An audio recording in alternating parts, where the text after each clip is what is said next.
C'est une parole qui est au plein centre de tout l'Ancien Testament. Premièrement, parce que c'est lui, c'est un Dieu qui est personne. C'est pas un Dieu qui est d'une influence, un Dieu qui n'est pas là. C'est une personne avec laquelle on peut parler.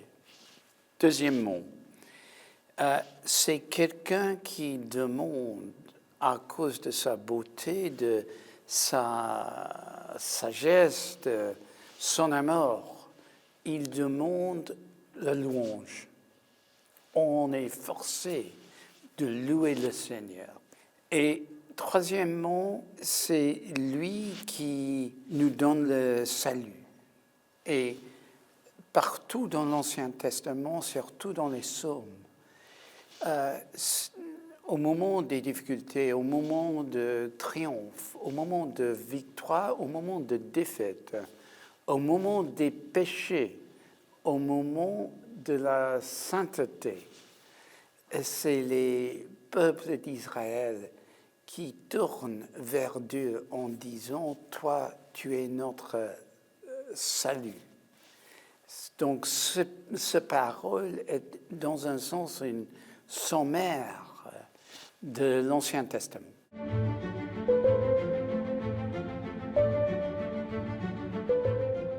Si on est en Corée du Nord, si on est en plusieurs pays partout dans le monde, on se trouve, étant chrétien, étant fidèle, on se trouve entouré des souffrances, de la persécution.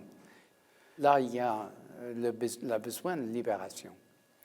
Mais c'est surtout, je crois, pour l'Église d'aujourd'hui. Nous avons besoin de la libération du peur. Je trouve continuellement, partout dans le monde, mais surtout en Europe, aux États-Unis, il y a pas une menace, mais un peur des menaces. Donc, on se trouve terrifié par des fantômes, par des choses qui ne sont pas vraies. Mais étant chrétiens, nous n'avons pas besoin d'avoir peur. Ce n'est pas nécessaire. Parce que même si on trouve le pire est moins fort que le Seigneur.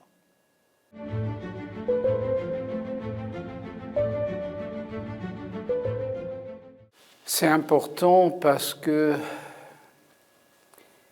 il y a toujours la tendance de chercher de contrôler les autres.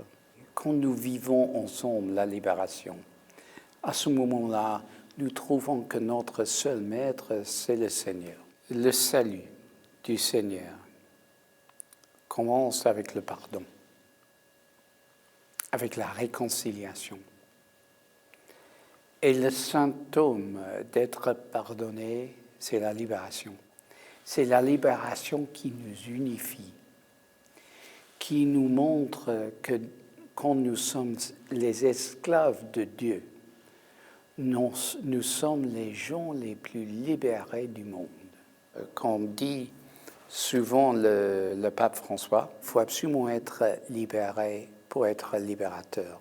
Il faut absolument être réconcilié pour être réconciliateur. C'est nécessaire. Et en étant ensemble devant Jésus, nous trouvons la réalité de la libération.